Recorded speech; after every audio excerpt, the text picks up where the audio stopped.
Hello, everybody. Welcome to All Things Aviation and Aerospace. I'm Vince Mickens, and wow, we're going to have a really interesting show today. I say that every week because they tend to be that way, but this one's kind of cool. One of the guests I've known for a long time. The other one I've just met, but we've started off on a great foot. I'll start with telling you a little story about the gentleman there that you see on the screen. Glenn Gonzales. So Glenn and I go back a ways. We met actually at an aviation convention, the NBAA convention. I believe it was in Orlando, but I can't remember if it was Orlando or Las Vegas now that I say that. But we met there, and it was one of those things where we struck up a friendship and stayed in touch, and was that mixture of business and personal in terms of just really I don't know if my kids would say this, vibing with each other, but we stayed in touch and that type of thing. But here's the thing that was really cool. So Glenn, I watched him go from this position to that position with this company and that company, et cetera, and so forth. And we'll talk about that in a minute. But we would try to connect when we could. So when we saw each other at an aviation event, we both were usually so busy that it would be one of those in passing conversations, stand and talk for 5 or 10 minutes, and then one or both of us had to go and do other things. So the opportunity to sit down and break bread for lunch or dinner or something was pretty rare. But we always said when we had that chance, we would do it. So fast forwarding, Glenn and I got together back in 2018 for lunch. Finally made that happen while he was in Washington, D.C. And we were having a conversation about all things flying and that type of thing. And we kind of got into a conversation about the Tuskegee Airmen. And the reason I'm sharing this story with you is because the contacts that you make in the industry and the networking that you end up doing, you'd never quite know where it's going to lead. It may not even seem to be a factor at the particular time, or on the top of mind or things like that, but it does eventually. Something happens and you have a mutual need or whatever, it works out. So back to this lunch, we're having this lunch and we're talking and everything. We get in this on the subject of Tuskegee Airmen, and I mentioned who was then Colonel Charles Mcgee, a very famous Tuskegee Airman, and Glenn's eyes lit up and Glenn said, "Charles Mcgee, wow." He says, "Hold on a second." And he pulls his phone out of his pocket. And about 3 seconds later, he shows it to me. And there's a picture of him with Colonel Charles Mcgee. And of course, the first thing I said is, "Oh, that's really cool. How long ago was that picture taken?" He said, "Oh, about 15 years.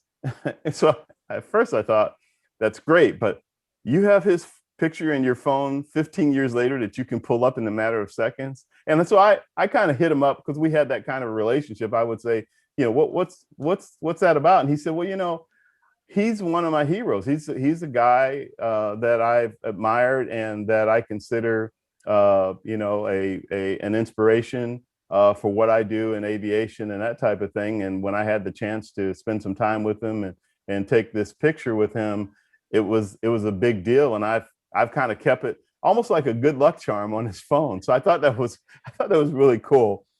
But I also mentioned to him that I also knew Colonel Charles Mcgee. He's now Brigadier General Charles Mcgee. That's why you see me stumbling all over myself.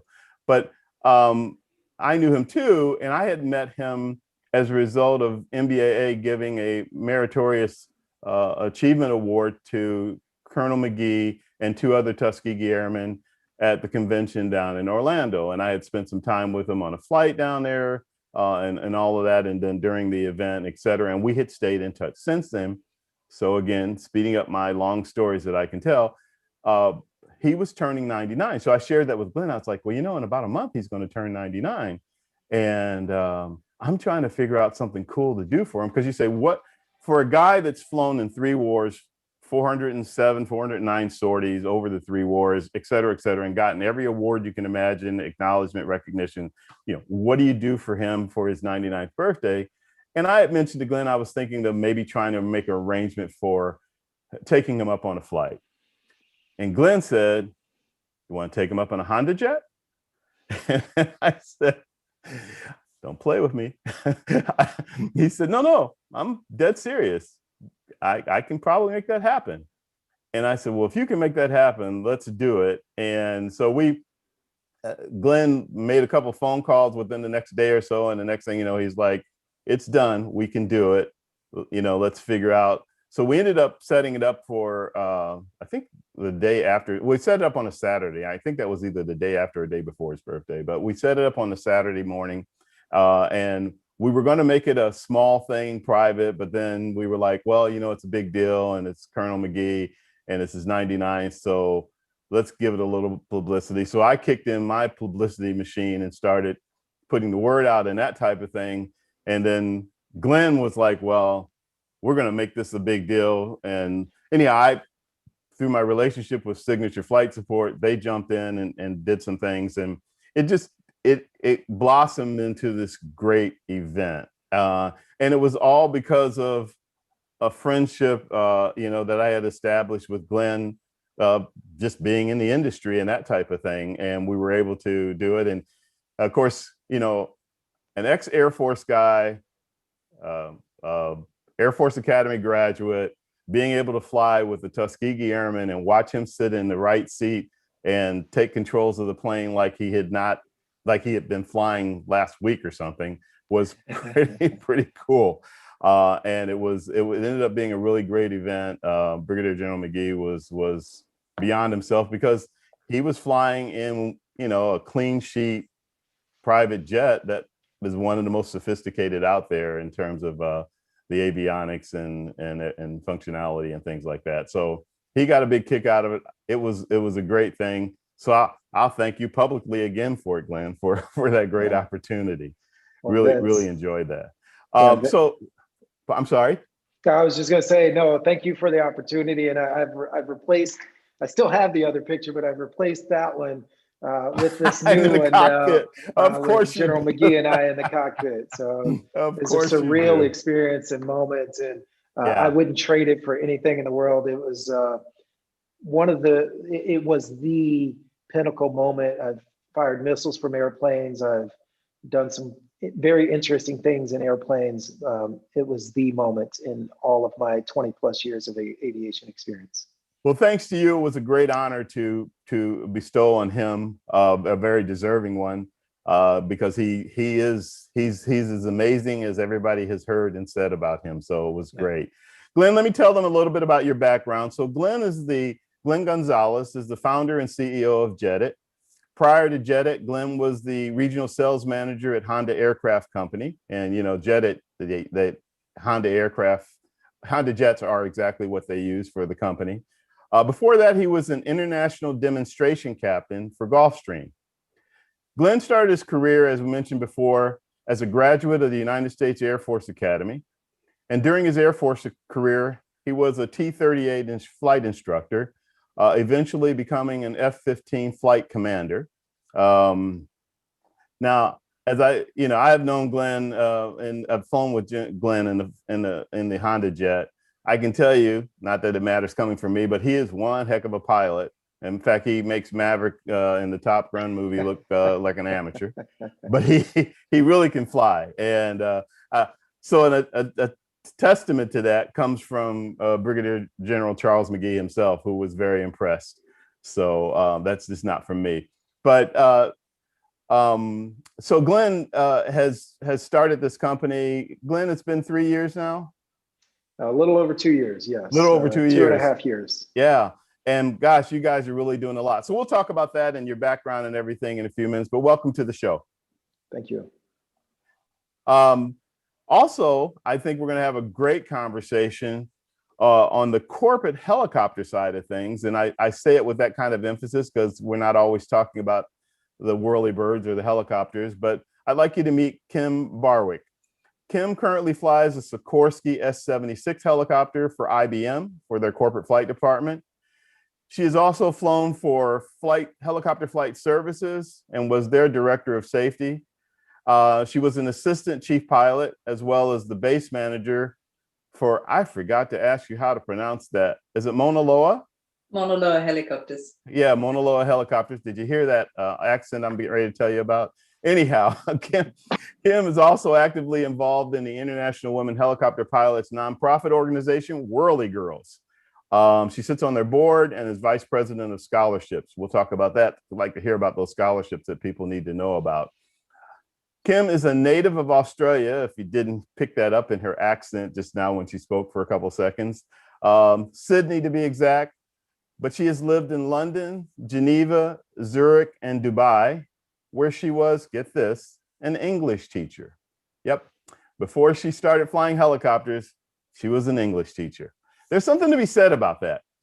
Kim has a bachelor's of geosciences degree with honors, and is an FAA certified, for helicopters, as an ATP, which is an airline transport pilot, as a CFI and CFII, that's a certified flight instructor and instrument flight instructor.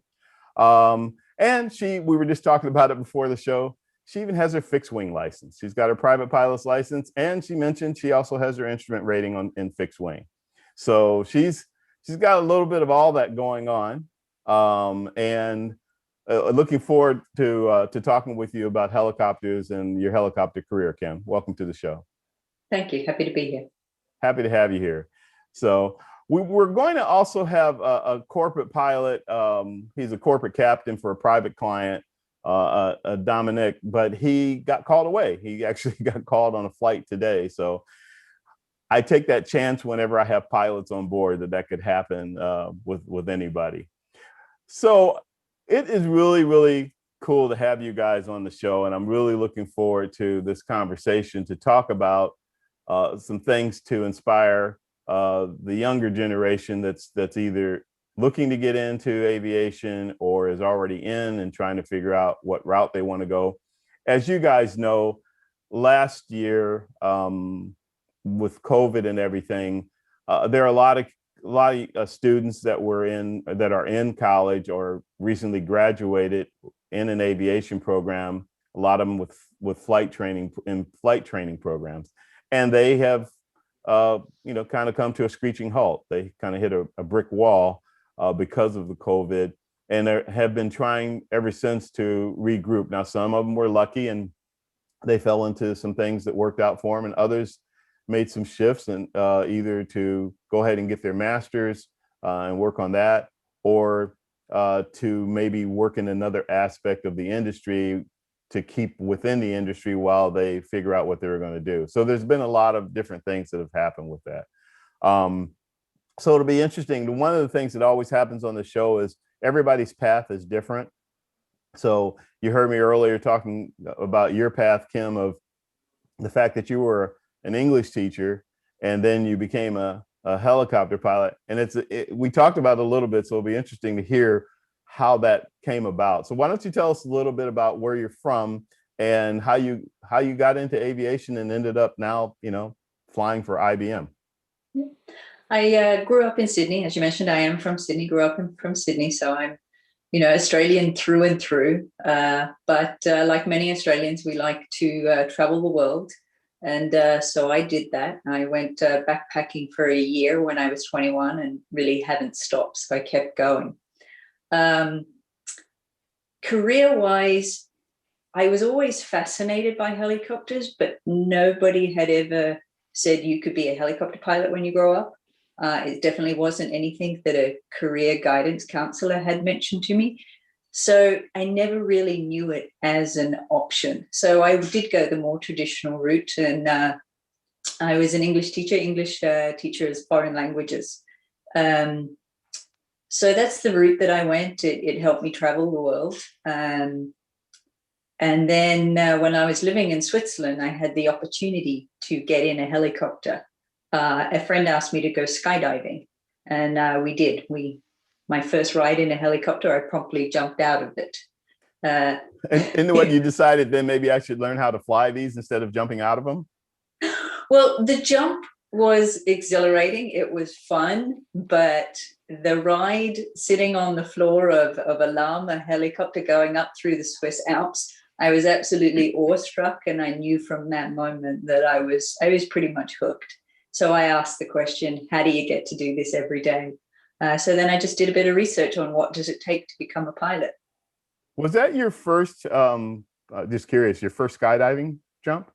It was my second jump. My first jump was out of an airplane, and the second jump was out of a helicopter. Okay, I was going to say, because it's rare that people skydive out of a helicopter. That in itself is kind of unique. It is rare, and it was a different sensation, and it was fun. And, you know, maybe one day I'll get the opportunity to have somebody jump out of my helicopter that I fly. Voluntarily, right? Voluntarily, yes, absolutely. Yeah, yeah. So one of the things in your background is that you actually were a teacher for a while, and you actually taught overseas, if I understood that correctly. Yes, yes. Yeah. So how did that come about, and where was the transition in terms of when you find? I mean, you said that you were the spark was from skydiving from a helicopter, but how did you go about transitioning and saying, okay, now I'm going to do this as a career and no longer teach English? It coincided when we moved to the US. Okay. You know, there's a lot of helicopters in Switzerland, so you know I always had them flying overhead, and I was always interested in helicopters. My husband got a job that brought us to New York, and that's where I was able to start my research on flight schools and how does one become a pilot. So I did. I researched flight schools. I realized the military was probably not going to be an option for me. Having not being in Australia, living in the US, and then you know, finding a aviation college. I already had a degree, so that really wasn't the route for me either. So I chose to go with a local flight school. I researched my local flight schools, went and visited the local flight schools, and picked one that I thought was a good fit for me. Also, geographically, one that was easy to commute to. Where did you train, and what did you train in? I trained in New Jersey, in a small airport called Linden, New Jersey. It's just outside of New York City. It's right next to Newark Airport. And I trained in R-22 helicopters, which is a small two-seater training aircraft. Yeah, so you started with the little two-seater, you know? The little two-seater, yeah. Yeah, which is a fun aircraft to fly. It's a great aircraft. Sure. I'm going to shift over to Glenn for a minute. Glenn, speaking of training, so you were actually a star athlete like in high school, but you had an interest in flying. Tell us about that and how you ended up going to the Air Force Academy and the track you did after that. Well, you know, it was interesting. I always enjoyed all things aviation, as far as I can remember. Jumping out of trees with pillowcases tied to my neck, or off of the jumping out of trees is not aviation, but go ahead. Well, in my mind, I could fly, and that was me as a young child. You know, off of the old school console televisions that were, you know, as a 3-year-old or a 2-year-old, you know, when you're jumping off of a 3-foot high television or 4 feet out of a tree, you believe you could fly. And but that, not knowing someone in aviation really kind of set that dream aside, and basketball became the focus. As I got older and had an opportunity to attend the Air Force Academy, I was a good student, or at least a good enough student, coupled with the fact that I was had a fascination for aircraft and aviation.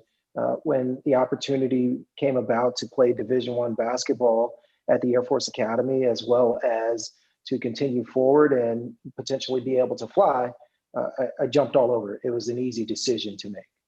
Yeah, you and Kim both have talked about early on in this program about how, so for you, aviation was on your radar, so to speak, but it wasn't on the front part of your radar.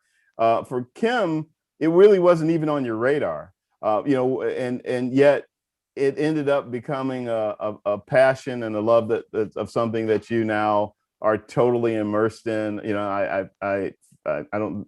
Yeah, I did mention the Whirly Girls Association and things like that you're involved in, and et cetera. So from both of you, as right off the bat, what's your advice to young people that are, maybe thinking about it. Maybe it is, maybe it isn't. But say they're thinking about aviation, but they don't know anything about it, and they really want to consider it. We'll start with that. Either one. I'll defer to Kim first. Okay, thank you. I would say, the thing I love about aviation is there's so many options in aviation. It's not, we're both pilots, but the aviation community is more than just being a pilot. And it is a community. That's the one thing I love about our community. It's not just a job. And even the jobs that are in there are so varied. If piloting is not for you, there's also a maintenance technician, there's dispatch, who are the true organizers and heroes of what we do. We just go out and fly the helicopter. The maintenance guys, they keep them running for us, and our dispatchers. If you're somebody that likes to tell people what to do and where to go, then you should probably be a dispatcher or an air traffic controller. But if you're looking and interested in being in the aviation community, see if you can find a mentor. There are organizations out there that offer mentorship, and that mentor, or maybe many mentors, can point you in the direction of where you want to go. A good friend of mine says, I might not be smart, but I know smart people. And that's how mentors work. We point you in the right direction of where to go to talk to other people if we don't know the answer. Sure. So you're again, you taught English, and you actually I forgot your major just that quick. Geosciences? Geosciences. Yeah. So has some of that applied to you in terms of your growth in becoming a pilot and becoming a professional pilot? Absolutely. There are some core topics in geosciences.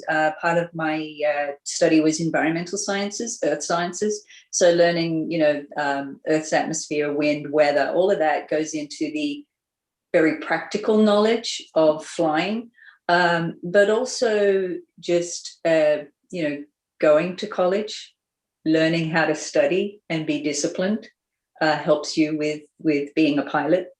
And your career. And also a lot of what I studied was risk management. In terms, my specific study was geohazards and how they affect communities. So risk management, and that's also something that we look at a lot in aviation. Yeah, I think that's really important to point out, because I think a lot of young people, they feel like if they're in a certain major or something, that they're limited to that in terms of their career, and they don't really realize that that could apply in a lot of different ways, whether it's just kind of supporting what you're doing in an aviation career, or taking you to a specific aspect of aviation that would be then applicable to what you're doing and that type of thing. Speaking of discipline, Glenn, Air Force Academy, you guys had a pretty rigid program, and then you went into flight training, which is rigid as well.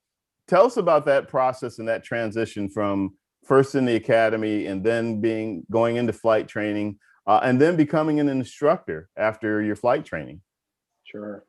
The Air Force Academy is a challenging experience. It's an academy versus a university or a college, because you're constantly evaluated in multiple things. You're evaluated for your military training, you're evaluated for your athleticism, and you're also evaluated academically.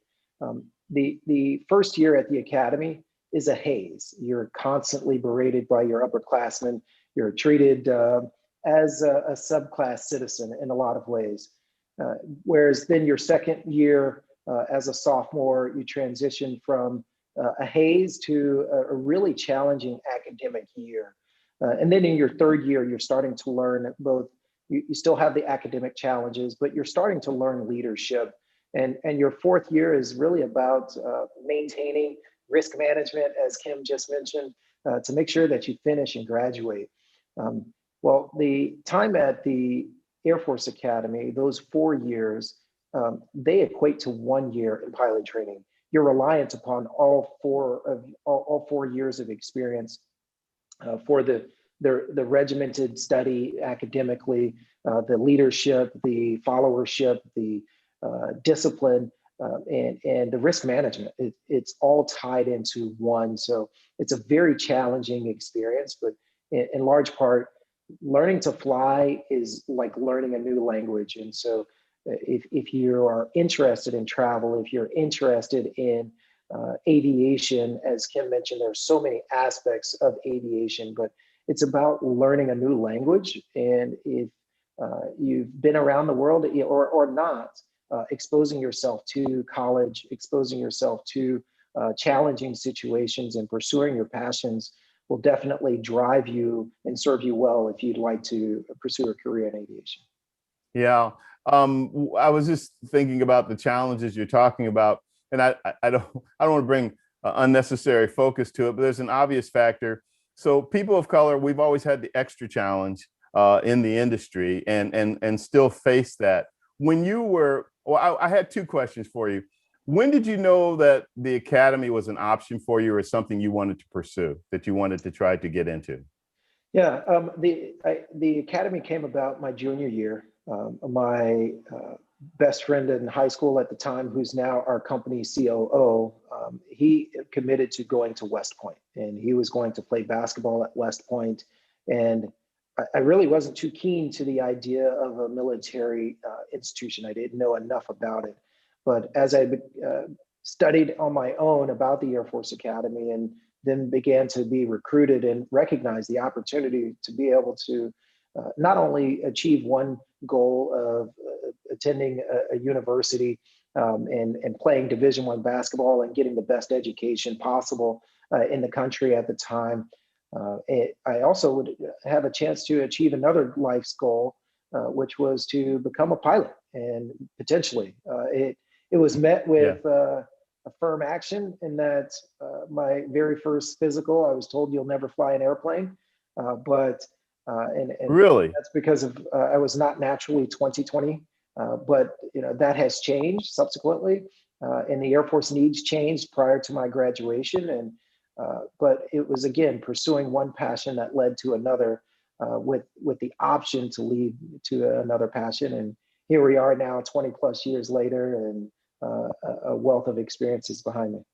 Yeah, so that's kind of interesting, the perseverance, but as far as you were concerned, military wasn't necessarily the way you wanted to go, but you kind of figured that out as you went along. On the other side of it, Kim, military wasn't an option for you. Had it been an option, would you have gone that route, or do you think you still would have gone the civilian route? Actually, when I was at high school, I did look at military being an option for me when I was younger, not even considering the aviation side of military. I think if I had known that being a pilot in the military was an option, I would have jumped at it. Okay. So you did kind of look at it, but it was what it was. Well, I think in all things in life, you've got to be ready for unexpected adventures, and sometimes you go with it. My last year in high school, I was an exchange student. I came here to the US, and that kind of changed my path a bit, in the sense that I had discovered the rest of the world and I wanted to see it. Okay. Well said. Glenn, your track has been pretty interesting. So as we mentioned earlier, you first were an international demonstration pilot for Gulfstream. Tell us what that entails for people that don't know what demonstration pilots do. But then you transitioned from that to Honda Jet, and then you decided, you know what, I want to start my own business. In the meantime, you got your MBA? Is that right? Did I? Yes. Yeah. Yes. Yeah. You had your MBA. You already had your degree from the academy, and I thought I read that you also had another degree. I do. I have undergrad a graduate degree from Embry-Riddle. Right. Correct. Okay. Yes. Which is interesting that you went to Embry-Riddle after already going to the academy. Certainly. It was a great experience. At the time, I started the program through Embry-Riddle Worldwide, and I was pursuing a master's degree in aeronautical sciences with a focus on human factors. The start of human factors and my interest in human factors began at the academy when I was told I wouldn't be able to fly airplanes.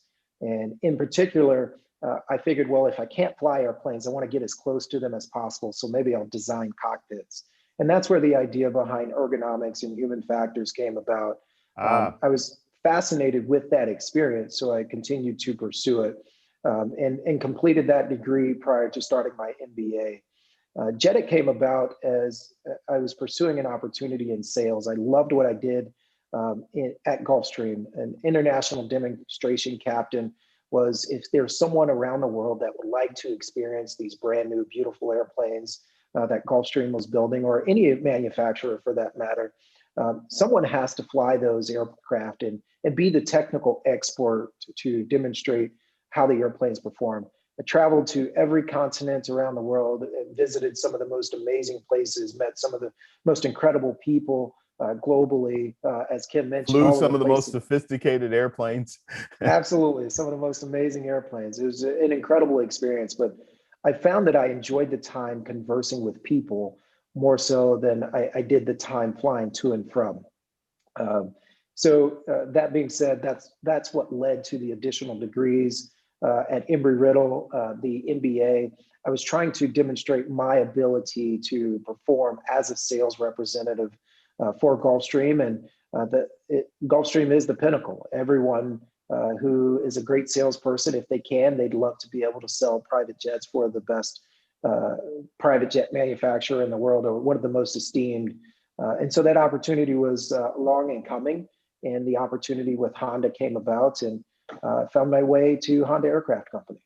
Well, and that's kind of interesting, because what you just said about Gulfstream, most of us, particularly those in the industry, we know Gulfstream is the gold standard, maybe the platinum standard, as far as aircraft are concerned. But Honda had just built their first jet ever. This is basically a car company that told an aerospace engineer, "Okay, go ahead, you can do this." And it took them 25 years or so to actually, from clean sheet design on a napkin to where it is now, and that type of thing. So when you transition from a company like Gulfstream to a company that's building the first aircraft ever, what was that like for you? And just share with us your perspective on it. Sure. It was a great opportunity. In everything that I did, pursuing my graduate degree, pursuing the MBA from the Moore School of Business at the University of South Carolina, every time I had an opportunity to choose my subject matter, I chose business aviation. So I was very familiar with the industry and recognized an opportunity with the Honda Jet. Studying the airplane as an aviator, as a pilot, I knew and believed that the company could pull it off, and I knew that the company had the resources. From a cultural standpoint, Gulfstream and Honda were very different. Gulfstream is very focused on the next 5 years. Honda's focused on the next 40 to 50 years. And so decision-making was managed differently between the two environments, which in some cases brought levels of frustration, but also on the flip side of that brought levels of comfort. Yeah. Yeah. That makes a lot of sense what you're saying. One was very long-term and the other short-term. I was just thinking of something, and I was going to ask you this, Kim, along the same lines of you started out in a 2-seat Robinson in terms of your flight training, and you've gone from that to flying twins, and you've flown several twin helicopters.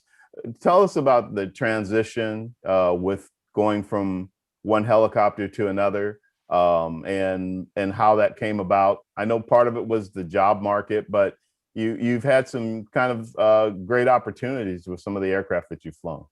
I have had some fantastic opportunities. I started flying the Robinson R22. It's one of the few options that's out there as a training aircraft. It's a nimble little helicopter. It's also a fickle little helicopter, so you have to be on your toes all the time. I spent 4 years training in it.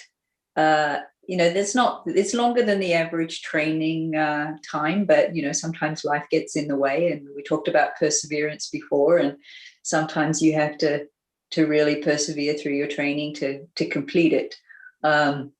Instructing in it, it is a very basic helicopter. My husband likes to joke around saying it's a upside down lawnmower with 2 garden chairs.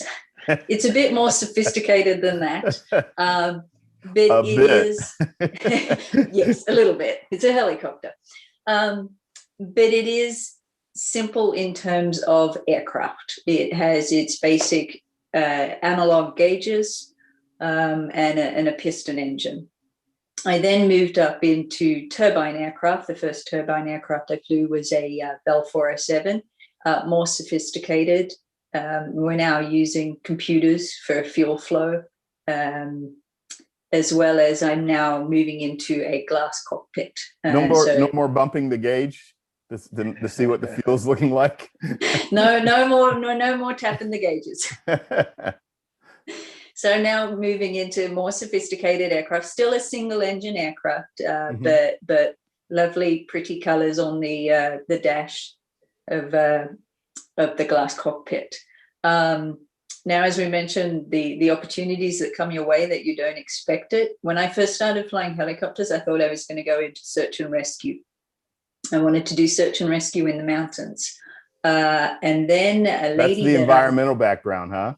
Exactly. Then a lady that I had met at flight training, she was a pilot. She was a search and rescue pilot up in Alaska. So I insisted that I meet her. She wasn't my student, but I wanted to meet her. We developed a relationship. And then several months later, she gave me a call and said, "Hey, are you interested in ferrying a Sikorsky S76 twin turbine from Vancouver to Florida?" And my answer was, absolutely. When do I leave? I know. I always laugh about that when people ask a pilot, "Would you like to fly this airplane wherever?" And our answer is inevitably yes. You don't even really care where the destination is. The answer is just yes. I was living in Hawaii at the time, so it was going to be quite the adventure to get to Vancouver and then back from Florida to Hawaii, also on an instructor's income. But it was an opportunity that landed in my lap, and I was going to run with it. That opportunity got better because when I got to Florida, the aircraft was to be delivered to Trinidad. They were short a pilot. The ferry pilot that I was flying with went, "Kim's available, aren't you, Kim?" And I was just like, "Oh, okay, yeah." So I ended up flying the helicopter all the way from Vancouver, Canada, down to Trinidad. That's a lot of time in that Sikorsky. It was 32 hours. At the time, I had 400 hours in Robinson helicopter. So this was a far more sophisticated aircraft than I was used to. When I first got in it, I kind of went, well, I know what that gauge is, and I know what that gauge is. The rest of it, I had no clue. One was a clock. That was and that kind of changed where I wanted to go in my career. When I got in that aircraft, I went, this is the aircraft I want to fly, or this is the type of aircraft I want to fly. So that was the Sikorsky S76. So I knew that either offshore oil transport or corporate aviation was the way that I wanted to go, and corporate is where I ended up, and I'm now still flying the 76 and loving it. Exactly. And one of the things that you are pointing out is that you had an idea of what you thought you might want to do, but your career path continued to kind of direct you just from your experiences. So you say, "Oh, I think I want to do this," and you talk to a pilot about that, but then you get an experience doing this, and you say, "Hey, I kind of like this." And I bring that up, and both of you are welcome to chime in on it, because I think there are a lot of young people out there that feel like they have to have a fixed plan, or that it's going to work out that way, and then things happen like last year with COVID, and they have to regroup and that type of thing. So to the young people that are just finishing school or recently graduated, and maybe they're trying to figure out what they're going to do, and I'm going to really throw a wrench in there. Maybe they're on the fixed wing track, but they've heard a few things about flying a helicopter, and now they're curious about it. What kind of advice do you give? I would say try it. And that's one of the things about the aviation industry is this, even even within the piloting realm, there are so many different options. In the helicopter side of things, you know, we have flying tours, we have EMS, we have corporate, we have firefighting, we have utility. There are so many different avenues you can be as a pilot. And I think if you're a young pilot just coming out of college or just finishing your flight training, give them all a go if you can, to see which one you enjoy the most or works for the lifestyle that you want. Well, and wouldn't part of that being if you're interested in it, not only try to go flying in a helicopter, but also maybe to talk to people in the industry in different aspects of it, whether it's a EMS pilot or a Coast Guard pilot or whatever, just so you can hear from them and get an idea of what it might be like if you go down that path. Yeah, I would say that Google's your friend. There are aviation organizations everywhere. Very true. And oftentimes, a lot of those organizations have scholarships that they're willing to offer. So there really are no limitations as related to getting involved in aviation or whatever it is that you want to do. You just have to pursue your passions. Know yourself well enough to say, you know what, I like speed, so let me find some things that allow me to move fast. I like technology, so let me get close to some form of technology. And what you'll find as you're doing that is you'll find more things that you like or don't like, and you can then pursue those elements just the same. But you have to try, you have to open yourself up to experience. And that's what Kim, I think, was referring to. Just take a shot, and you'll miss 100% of the shots you don't take. But the more shots you take, the more likely you are to start making them. Hey, that's really well said. Speaking of the scholarships and organizations, starting Kim, the Whirly Girls, you're on the board. You're the vice president of scholarships. Tell us a little bit about Whirly Girls and what they do to get young ladies interested in flying helicopters and some of the scholarship opportunities that are available. Yeah. Whirly Girls, also known as the International Women Helicopter Pilots, we're an organization that's been around since 1955. It's a non-profit educational organization that is for helping promote women in the helicopter industry. We've been offering scholarships for many years now. There are many scholarships available. This year, we awarded over $90,000 in scholarships to 13 applicants. One of which is a helicopter add-on scholarship, as you mentioned, Glenn. That there are scholarships available out there, and if you wanted to give it a go, you know, Whirly Girls do offer a scholarship for any female aviators that are fixed wing rated, looking to try their hand at getting a helicopter rating. Yeah, one of the things that I like to point out is that there are more scholarship opportunities out there than people realize, and that people apply for, to be real honest with you about it. You know, I get something almost every week from the organizations like Whirly Girls, but Women in Aviation International. They give out a lot of scholarships. Women in Corporate Aviation get out a lot of scholarships. The deadline just closed for AOPA scholarships. NBAA, National Business Aviation Association, gives them out. In fact, most of the aviation alphabets have some sort of a scholarship program. And it's really a matter of applying because, interestingly enough, they have to really, I don't want to say beg, but they have to really promote it to get young people to understand, hey, it's out there, and there's a variety of them. So some of them are for, you know, initial flight training. Some of them are for advanced flight training.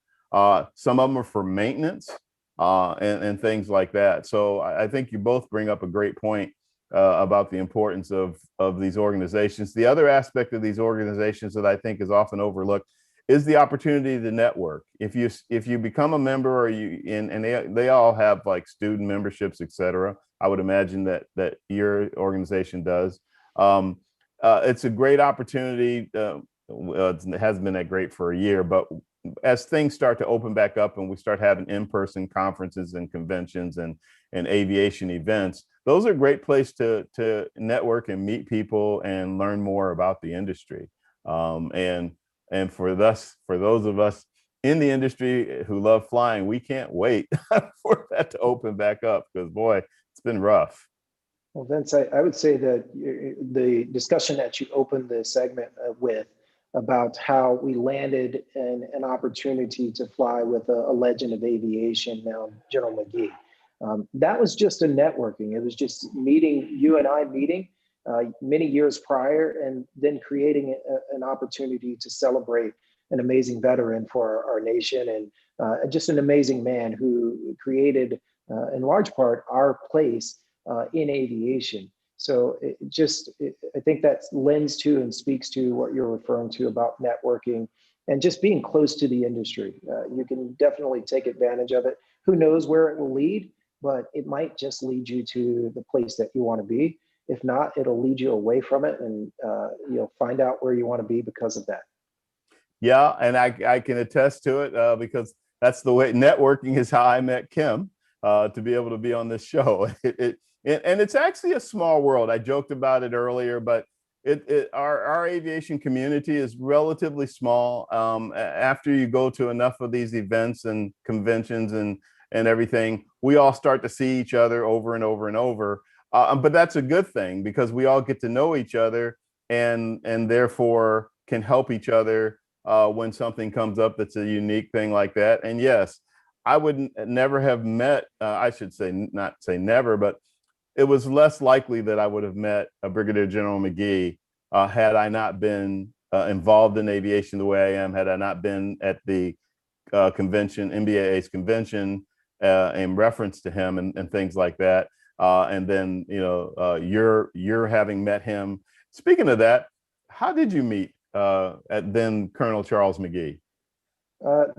Some years ago, it was back in 2003, and General Mcgee, Colonel Mcgee at the time, was visiting Laughlin Air Force Base, where I was an instructor pilot. We were having a wing dining in, and he was our guest of honor. And of course, I jumped at the opportunity to serve as his host and to sit next to him at that particular dinner. Of course, a very formal affair, but honored to learn his story, and I still have and reread the book that he wrote, and signed a copy for me. And of course, I now give that as gifts to a number of friends and our company, clients and travelers and passengers.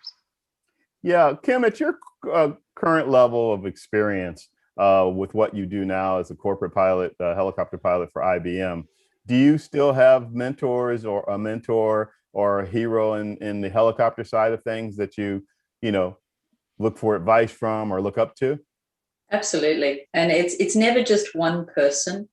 It's always, I'm fortunate to have had many mentors along the way, because I think each person can offer you a different perspective. And we're always still learning. And I think we should always still learn.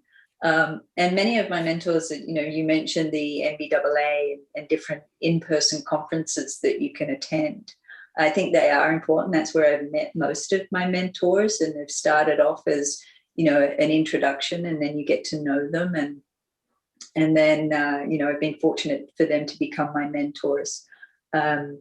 We think it's a bit hard in this environment without those in-person conferences to attend. But I think one of the really good things that has come out of the pandemic is that we have events like this that everybody can attend at any time that really work, whether it's an educational Zoom event, networking events, and meeting different people from different avenues of the aviation industry. I think this is one of the good things. As Glenn said, Google is your friend. So start Googling all those, events like this one, the live, the recorded streams that you might find for the aviation industry. And I think you can learn a lot and visit those people.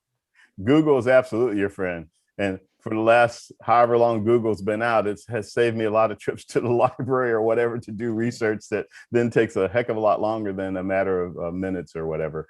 So I totally agree with that.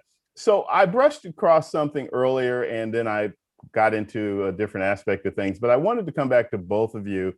it's a little sensitive, but I think it's important to discuss for a few minutes.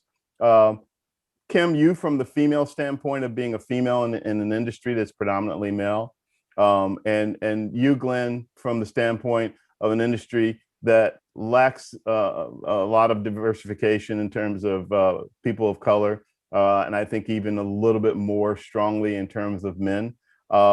Just wanted to hear you guys' perspective on that, either one of you or both of you. Sure. You know, diversity is a challenge in a lot of environments. It's not just aviation. And it's something that we at JEDIT are focused on making our contribution to.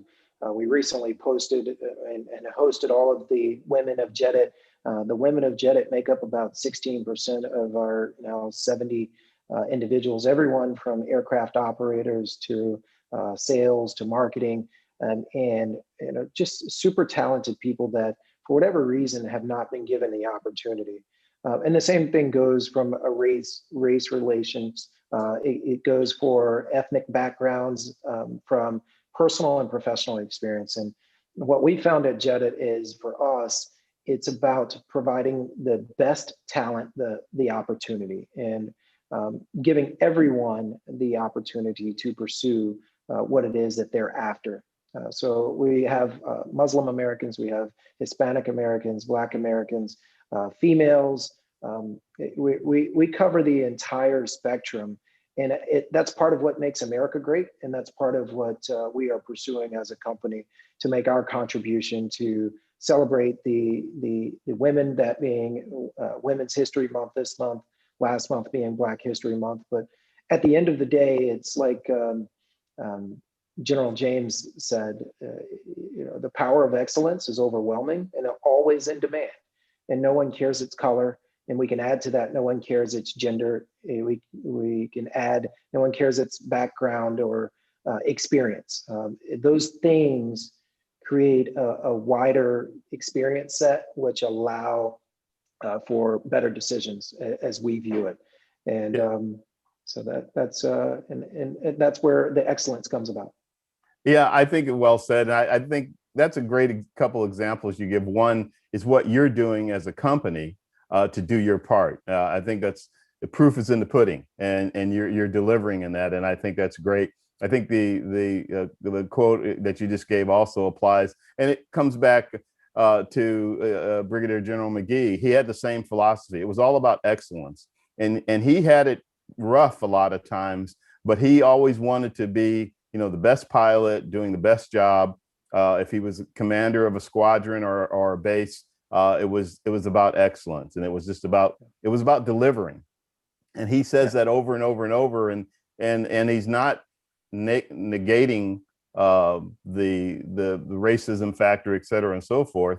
But you know, it's proof in the pudding. If you can deliver and deliver well, that tends to transcend. So point well taken. You mentioned it is Women in History Month. Did I say that right? Yeah, Women's History Month. Also, next Monday is International Women's Day. So this is definitely Women's Month, and that gives me the perfect segue to Kim to make some comments.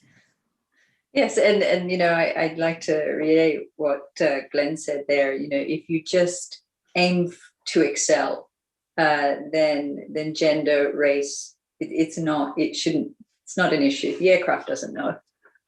Just be the best person, true. Pilot, mechanic, you know, professional that you could be. With that said, you know, there's only 6% of pilots are women. And I think that for many generations, it was simply because we didn't know it was an option. And I think education out there to know that it is an option for a young girl as they move up and think about what their future career could be. Then I think we will eventually evolve into, you know, a few generations where we will see, well, hopefully, I'm hopeful, you know, equal percentages in the aviation industry. Women in Aviation hold an annual Girls in Aviation Day. So that's one thing that definitely helps. And that's grown into quite an event too. It is. It's a worldwide event, and it's a fantastic thing to be part of. And it's really not just for girls. It's for any kids. So look at Women in Aviation, Girls in Aviation Day, and it's a fantastic introduction for kids into aviation. Yeah, that's an important point to make too, that it's not just for girls. In fact, the funny thing about Women in Aviation International, which has been around, I think 25 years, 25 or 30 years, I think 25 years. Anyhow, a lot of guys go to the annual convention because what it offers is appealing and applicable to anybody. It focuses on women for obvious reasons, but a lot of guys attend it too. So that's great to hear. I didn't realize that about the Girls in Aviation Day, that it was, it's open to everybody. I really thought the focus was only women or only girls. So that's great to hear. As we wrap up, and with all that you've experienced and with what you currently do now for IBM as their a Sikorsky S76 helicopter pilot, what do you see in the future as we get past this pandemic, things open back up and we get back to a semblance of normal? What do you project in the future in terms of your aspect of the aviation career? For helicopters, there's a lot of promising new ventures on the horizon. I think it's going, I think the buzzword at the moment is more vertical lift rather than just being a simple helicopter industry. We're seeing innovations in quadcopters and urban mobility. Urban mobility. So it'll be interesting to see how the future pans out with that. Yeah, it will. And it is a growing industry. I mean, they're now testing a helicopter on Mars. So, I mean, I thought that was pretty cool, actually, when they said, oh, we have this little helicopter we're going to test and see. And I actually watched about a 30-minute piece about the design of it and how the things that they had to do to try to simulate the Mars atmosphere and, et cetera, so forth. And I was like, wow, that's pretty fascinating. And boy, that's a pioneering step. But yes, there's a lot going on in urban mobility, and the value of helicopters still is, I mean, helicopters are used for very important things. The diversity of helicopters lends itself to so many different avenues. Whether it's law enforcement or emergency medical services that really do aid the community. Yeah, firefighting, you could go on and on and on. And then the fun stuff, tourism, et cetera, and so forth. And then the VIP stuff. So yeah, great stuff. Glenn, let me let you kind of take us home a little bit. And from your perspective and what you've done, because we've talked about your track. Now you're on the entrepreneurial track of doing what you're doing with JetIt. What do you see as the future of the industry as we go forward? Yeah, the industry, if you look at history as a whole, it's the evolution of transportation. We are always looking for more efficient, more autonomous means of getting from A to B. What Kim mentioned in reference to vertical lift and more vertical lift is people trying to circumvent traffic or trying to get from one side of a city to another. That's efficiency that they're looking for. Autonomy is to be able to do it when you want at the time frame with the people that you want, and having that level of control. That's the direction of travel as a whole.